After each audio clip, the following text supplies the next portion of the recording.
Hola, ¿cómo están? A continuación voy a hacer un pequeño resumen introductorio sobre el libro de los Hechos de los Apóstoles. Es sumamente importante entender el propósito de este emocionante libro. Algunos han cometido el error de querer extraer doctrinas para la iglesia basándose en este libro de Hechos, cuando no es su propósito fundamental. Su propósito es mostrarnos los sucesos de los primeros años del cristianismo.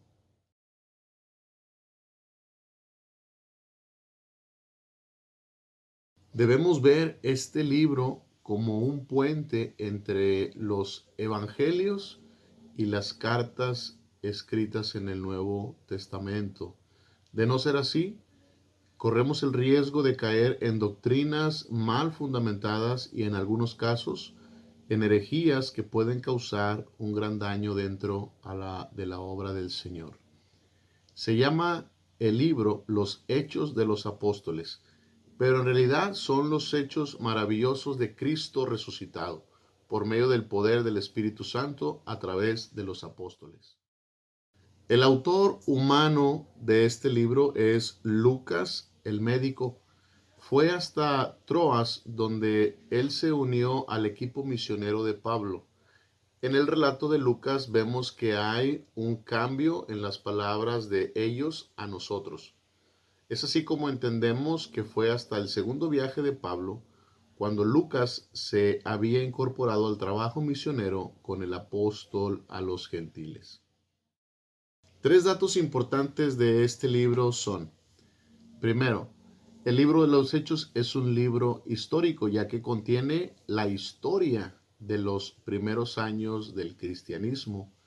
Y número dos, este libro es un libro transicional porque nos presenta algunas transiciones que suceden dentro de la historia, como por ejemplo la transición de Israel a la iglesia, la transición del evangelio del reino al evangelio de la gracia y la transición de la ley a la gracia.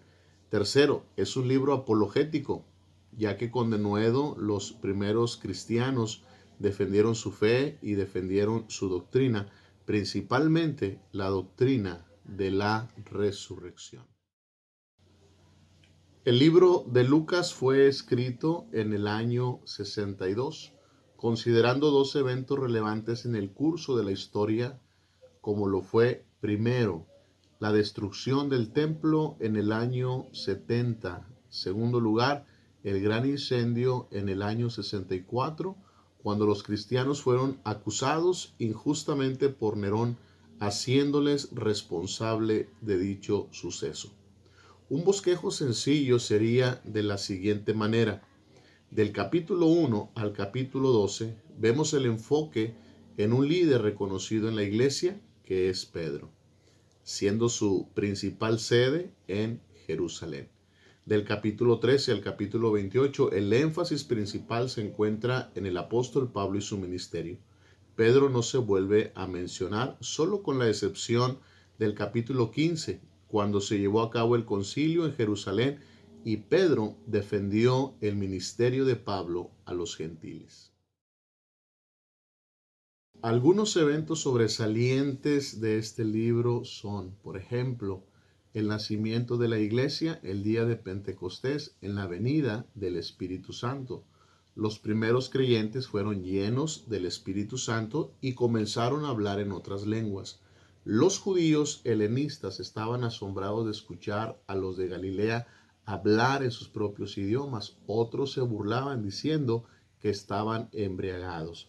Pedro, en respuesta a esta burla, relacionó este suceso con la profecía de Joel, para hacerles entender que el mismo Espíritu un día sería derramado sobre todo Israel durante el reino del Mesías.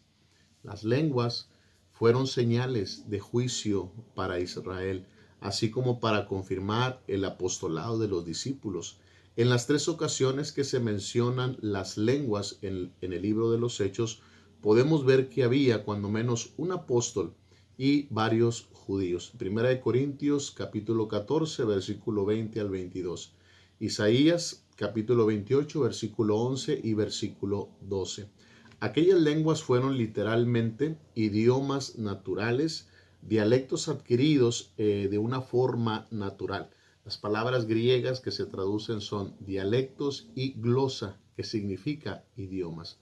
Para nada tiene que ver con balbuceos o idiomas angelicales como algunos grupos modernos tratan de interpretar. Otro acontecimiento o evento sobresaliente. Los primeros cristianos, siendo judíos, entendieron que también los gentiles estaban siendo añadidos al nuevo programa de Dios, que es la iglesia. Como más adelante Pablo también en sus cartas estará mencionando este mismo tema. Para ellos fue de gran admiración y gran gozo esta nueva revelación de Dios, en donde judíos y gentiles formaban un solo cuerpo y eran bautizados por el mismo Espíritu Santo de Dios.